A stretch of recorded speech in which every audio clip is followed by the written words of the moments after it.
रहेला नरहेला बाँचिएला नबाँचिएला म बाँचुला नबाँचुला यो व्यवस्था परिवर्तन होस् भनेर म हरिद्वार गंगामा गएर स्नान गरेर गंगाको कसम खाएर आएको। यो व्यवस्था परिवर्तन नगरिकन किन म गंगामा गएको भन्दाखेरि महाभारत खण्डे उत्तर देशे नेपाल उत्तर नेपाल देशे भन्छ नि, उत्तराखण्डे हिमालय पर्वतबाट जहाँ हाम्रा यहाँ हिमालय पर्वतमा शिवजी बस्नु भएको थियो, पार्वती बस्नु भएको थियो, भगवानहरूको बास थियो, ऋषिमुनिको बास थियो। त्यही ऋषिमुनिको बास भएको ठाउँबाट त्यो पानी बगेर जान्छ र त्यो ठाउँमा भएर गंगा बन्छ। त्यो ठाउँमा गएर त्यही गंगामा गएर म गंगाको कसम खाएर आएको। त्यसको लागि म भारत गएर अब यो व्यवस्था परिवर्तन गर्नुपर्छ। अब धेरै भयो भनेर म गंगा मातासँग हरिद्वारमा गएर शक्ति माग्न गएको थिएँ। म खास गरी त्यसको लागि आएको। होइन, विशुद्ध धार्मिक हो। धार्मिक सँगसँगै अरू साधारण हुने त भइहाल्यो, तर विशुद्ध धार्मिक हो।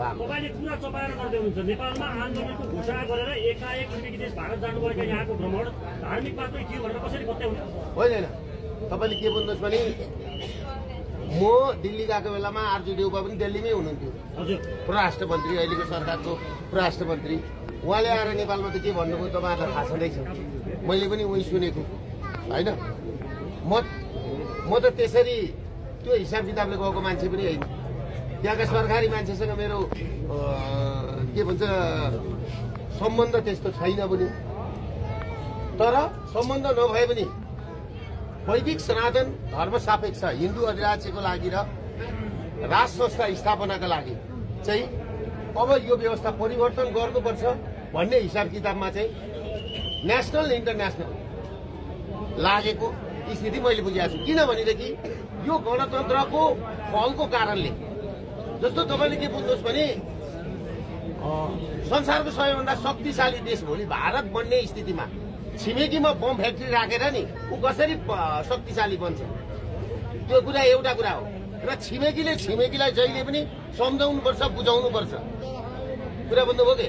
त्यसले गर्दाखेरि मैले बुझेको चाहिँ कुरा के हो भन्दाखेरि अब हामी व्यवस्था परिवर्तनमा जानुपर्छ। व्यवस्था परिवर्तनै हो, गणतन्त्र फ्याँक्नुपर्छ भन्ने कुरा हो। तपाईँ आम मान्छेले के भनिरहेका छन् भने 15 गते आन्दोलन घोषणा गरेको दुर्गापूजालाई भारतमा शक्ति आर्जनका निमित्त गएको हो भनेर कल्पना गरिरहेका छन्। मान्छेहरूले सोचिरहेको त्यो कुरा चाहिँ गलत थियो। त्यसो भए होइन, मान्छेले त्यसरी सोच्नु त्यो चाहिँ बेकार कुरा हो। म शक्ति आर्जन गर्न गएको त गंगासँग, गंगामा गएर हरिद्वारमा गएर चाहिँ नि शक्ति मागेर आएको मान्छे हो नि त। उहाँहरू जानुहुन्छ अन्तै, म हरिद्वारमा गएको हो क्या। कुरा बुझ्नु भएन? राजा गोर्खा जानुभयो, कुरा त्यहाँ छ क्या। हरिद्वार र गोर्खाको कनेक्सन कुरा बुझ्नु भएन? यो हो कुरा। इन्डियामा हुँदाखेरि धेरै समयसम्म नबोलिरहेका राष्ट्रिय स्वतन्त्र पार्टीका सभापति रवि लामिछानेले अब भनेर भन्नुभयो। होइन, उहाँले एउटा कुरा के बोल्नुभयो भन्दाखेरि त्यो बोलेको ठिकै पनि हो होइन, तर उहाँले बोल्न ढिलो भयो क्या। उहाँलाई मैले पहिले भनेको थिएँ नि, तपाईँ आउनुहोस् रविजी, तपाईँ व्यवस्था परिवर्तन नगरिकन हुँदैन भन्दा उहाँ नै व्यवस्था परिवर्तन भएको छ, अवस्था परिवर्तन गर्छु भनेर जानुभएको नि। उहाँलाई नै परिवर्तन गर्दै गर्दैन गर्दैन त, मैले त सुरुदेखि भनेको होइन।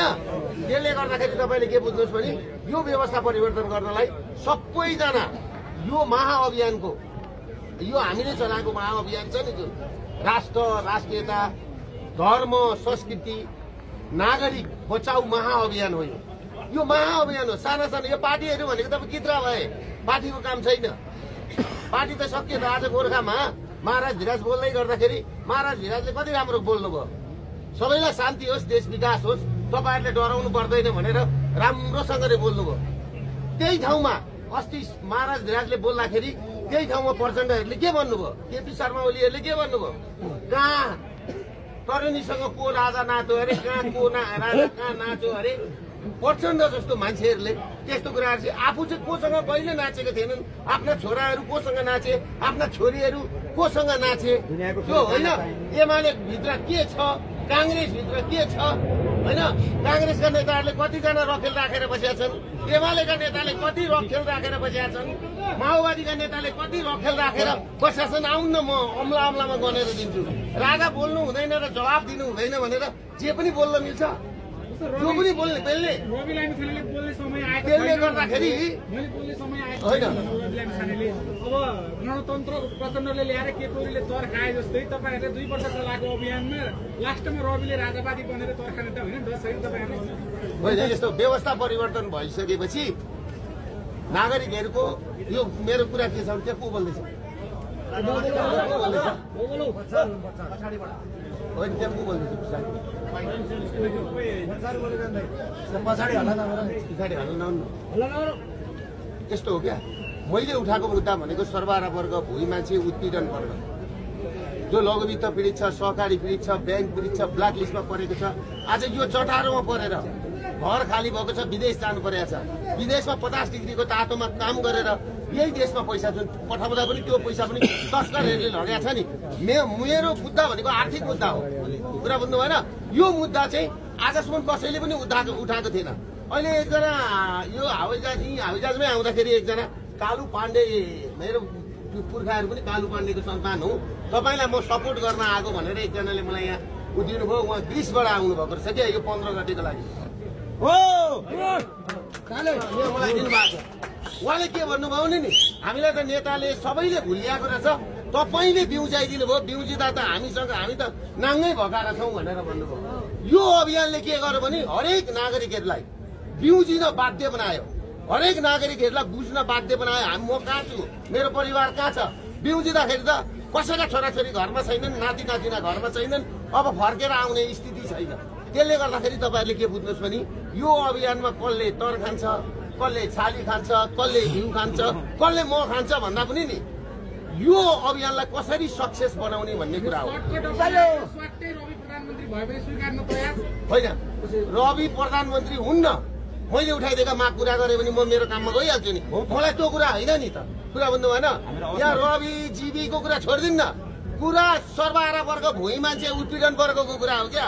रवि जीवी छविको कुरा छोडिदिनुहोस्। यहाँ कुरा चाहिँ के हो भन्दाखेरि यहाँ कोही राजेन्द्र लिङ्गदेनको कुरा गर्छन्, कोही प्रचण्डको कुरा गर्छन्, कोही कसको कुरा गर्छन्, होइन। यो कुरा के पनि होइन। कुरा के हो भने सर्वहारा वर्ग, भुइँ मान्छे, उत्पीडन वर्गको मुक्तिको लागि उनीहरूको घाँस बाँस कपासको लडाइँ हो, कुरा बुझ्नु भएन। त्यसले गर्दाखेरि यो लडाइँले जित्छ। किनभने आज मैले गोर्खाकै हेरेँ, मैले आउँदै गर्दाखेरि राजा विरोधी अभियानमा है, राज संस्था विरोधी अभियानमा जम्मा 12 जना मान्छे निस्केर राजतन्त्र चाहिँदैन भन्दै रहेछन्। बोर्डतिर राजाकोमा 10,000 मान्छेले स्वागत गरिरहेको थियो। यो वातावरण कसले बनाएको? उनीहरूले नै बनाएको होइन। 15 गते हेरौँ न, माओवादी शहीद विप्लव जस्ता नाम चले दाइहरू हुनुहुन्छ, नेता हुन् नि त, उनीहरू राजनीति गरेका मान्छेहरू। र उहाँहरू निस्किउन् त्यो सभामा, हामी भुइँ मान्छेको सभा लिएर हामी निस्किन्छौँ।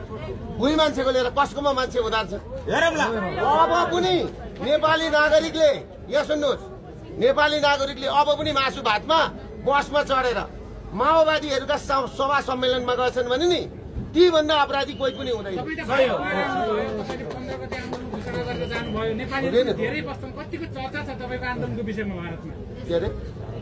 भारतमा कतिको चर्चा छ तपाईँको विषयमा भन्ने कुरा तपाईँले एउटा कुरो त्यो स्वाभाविक हुने भयो नि। भारतमा चाइनामा तपाईँले त्यत्रो मिडियाहरूमा आएको आइछ, यहाँका ठुल्ठुला मिडियाले दिँदैन, त्यहाँ दिइरहेको छ। कान्तिपुरले दियो, एपीवालले दियो, दिँदैन नि त। किनभने यो तस्करहरूको हिमालयनले दिन्छ, विवादित भन्दै थियो अस्ति। त्यो हिमालयन चाहिँ एउटा चखेवा जस्तो थियो क्या, विवादित मेडिकल व्यवसायी अरे। त्यस्तालाई त म लगेर घरमा गोठाला राख्छु, टाइ लगाएर बोल्दै थियो। गोठालो राख्ने हैसियतको छैन, विवादित भन्छ। यिनीहरूलाई त नि के भन्नु कि समातेर अब के भन्ने प्रसादजी 15 गतेको तयारी के हो भन्दाखेरि व्यवस्था परिवर्तनको बिगुल फुक्ने हो, कार्यक्रम सार्वजनिक गर्ने हो।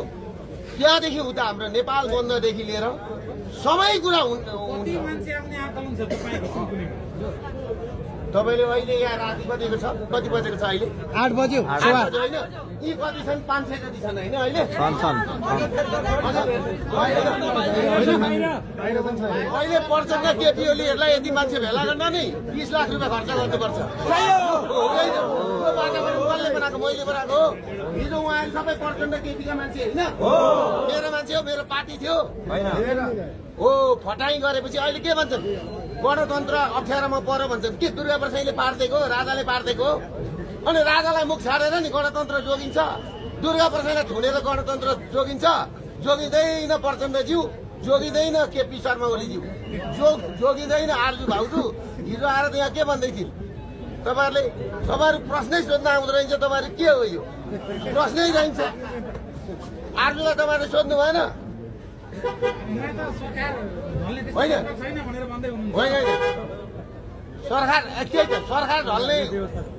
ढाल्ने होइन नि त अनि त्यो सरकार ढालेर के गर्नु प्रचण्डलाई ल्याएर उयो शेरबहादुरलाई ल्याएर उयो चोरकै एउटा चोर ल्याउने हो डाकै एउटा डाका ल्याउने को ल्याउने त्यही भएर व्यवस्थै फेर्दै हो त्यसले गर्दाखेरि किन हेडेक गर्दै भनेको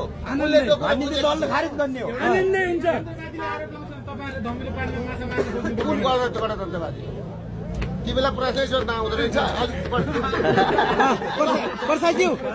पर्साइज्यू अब अस्ति फागुन 25 गतेको भन्दा ठुलो मास आउँछ काठमाडौँमा 15 गते फागुन 25 गते जुन खालको मास आयो राजालाई दर्शन गर्न त्यो भन्दा ठुलो मास आउँछ काठमाडौँ उपत्यकामा त्यति जम्मा हुन्छन् 15 गते के छ तपाईँलाई म भनिदिउँ यो देशमा गणतन्त्र आउँदाखेरि नि 62-63 मा जम्मा 20,000 मान्छे निस्केका थिए हामीलाई पनि थाहा छ हामी पनि त्यसमा हिँडेका मान्छे अस्ति कति आएका थिए अब कसैले त्यहाँ क्यामेराले लगाएर ड्रोन लगाएर मान्छे खिचे अरे 2 जनादेखि बाहेक 2 जना मेरो र राजाको मात्रैदेखि बाहेक 13,979 जना थिए अरे होइन अब ठिक छ ड्रोन लगाएर कति थिए त्यो भगवानै जान्नु होइन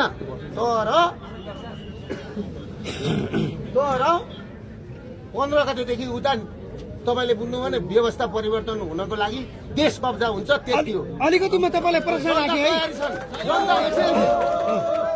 तपाईँ सुन्नु न व्यवस्था परिवर्तन गर्नलाई नि यहाँ सुन्नु न मान्छे सडकमा आएनन् भने नि उनीहरूकै घर जग्गा उनीहरूकै स्वास्नी छोराछोरी उनीहरूकै सम्पत्ति जान्छ हाम्रो के जान्छ हामीले त लड्दिएको सुन्नु न तपाईँहरूले लडिदिनु भयो जनता आए सुन्नु न तपाईँले 3 वर्षदेखि लडिदिनु भयो होइन जनता सडकमा आए अब राष्ट्रिय प्रजातन्त्र पार्टीहरू तपाईँहरूको अभियानबाट अलिकति खुसी छैन कि भन्ने देखिन्छ के हो यो को खुसी हुने अनि मैले राष्ट्रिय प्रजातन्त्र पार्टीलाई खुसी बनाउन अनि स्वतन्त्र पार्टीलाई खुसी बनाउन केपीलाई प्रचण्डलाई खुसी बनाउन यो अभियान चलाएको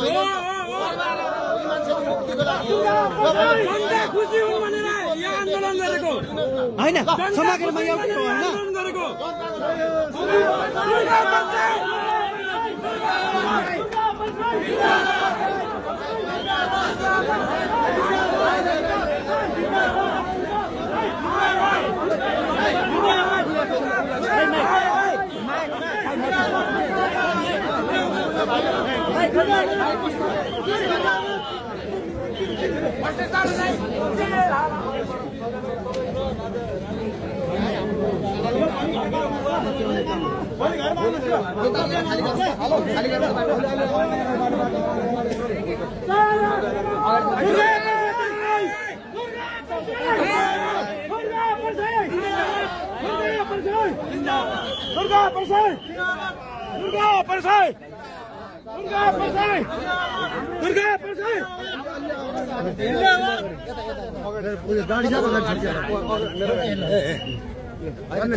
बाइक निकाल्दै